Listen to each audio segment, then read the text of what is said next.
Really?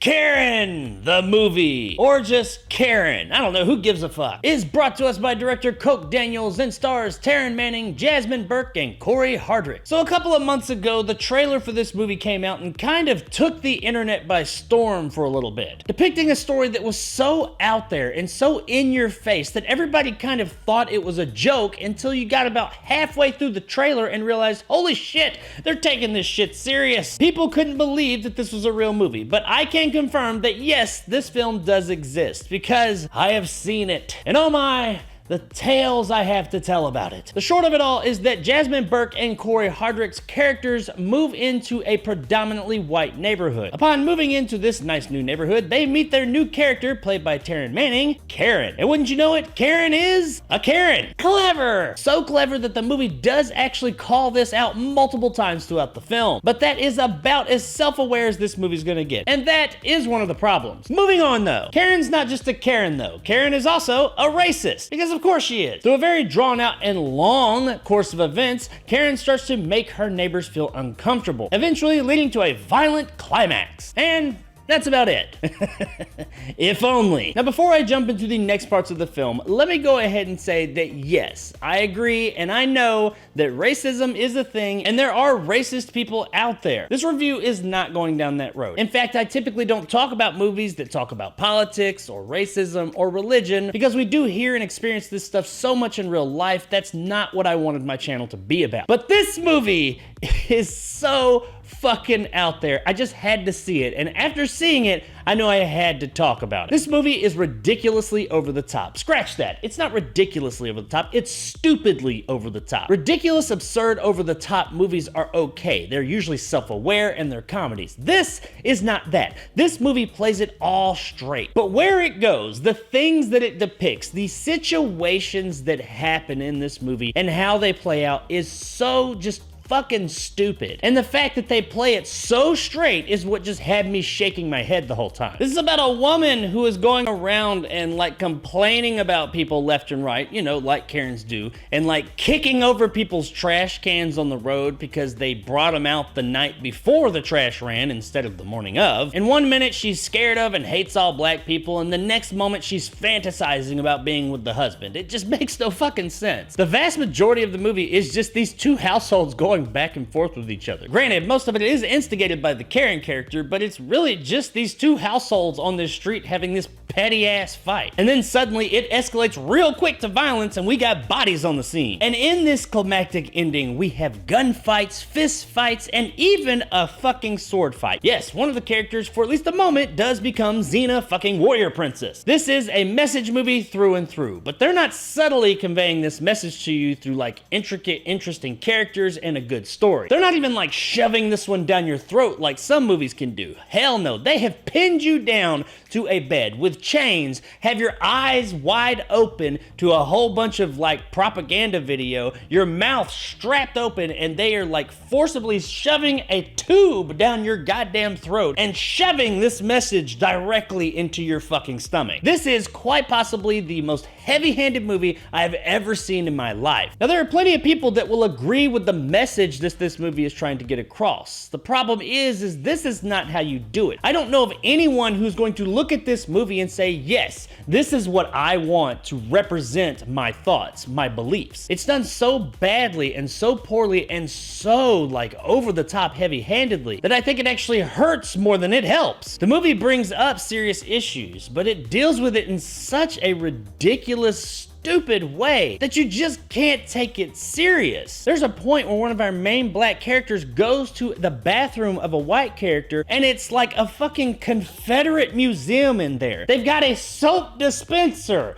with a Confederate flag on it. Like Confederate generals hanging on the wall, like their pictures and stuff. It is so in your face, heavy-handed, and fucking ridiculous. And the worst thing of all is, it's not like he like snuck in there and was like looking for something and found this room. He was sent there by the woman, like Karen. She sent him there, but at the time that she sent him there, it's not like she was trying to be racist. She in fact was like trying to come on to him. She was trying to get him to sleep with her. So why the fuck she would send him to the Deep South's last bathroom, I don't fucking know. The movie is also full of really convenient conveniences as well. Like in the beginning, there's a part where Karen at this restaurant does her Karen thing. There's these two black guys talking and she deems them being too loud, so she asks them to stop and they continue talking what she says is too loud. So she goes and complains to the manager and the manager kicks them out because of course they do. Later in the movie, our main characters that just so happen to live right next door to Karen are having a housewarming party that they begrudgingly invite her to. She shows up and one of their friends there is the guy that she got kicked out of the restaurant earlier in the film. What are the fucking chances? They're in Atlanta in this movie. Atlanta is a big fucking city. What are the chances that she got the same guy kicked out and a few days later she's at a housewarming party at her neighbor's house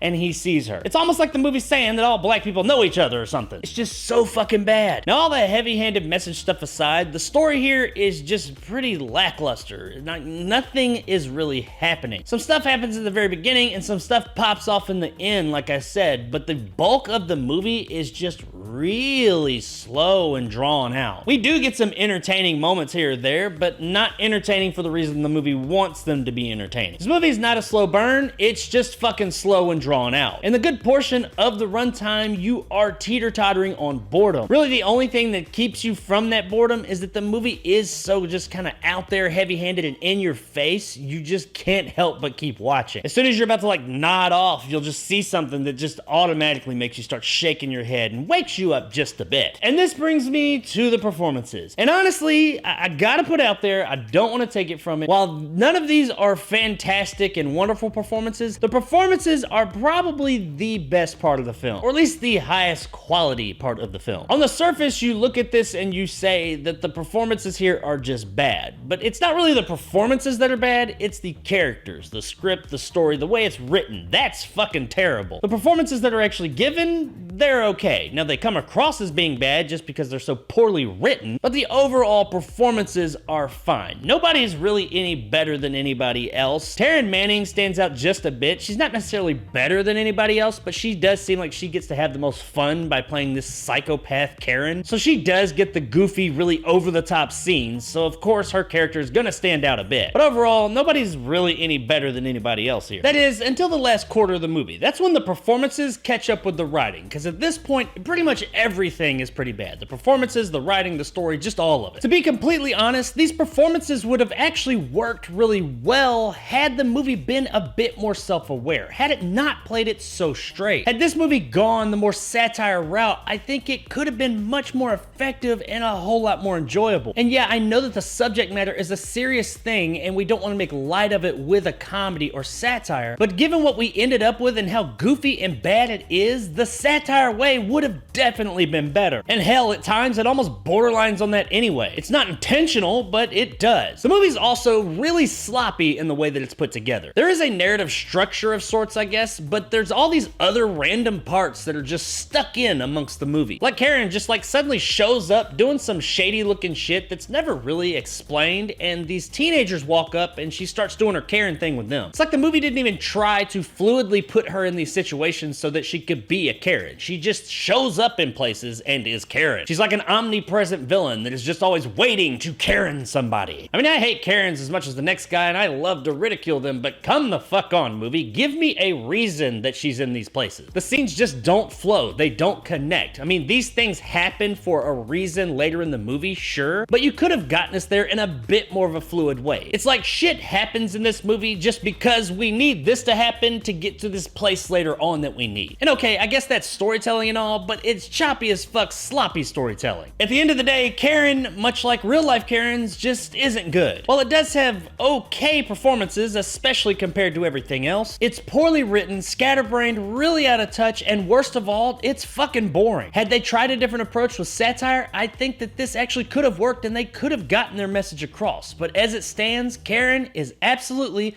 a dumpster fire.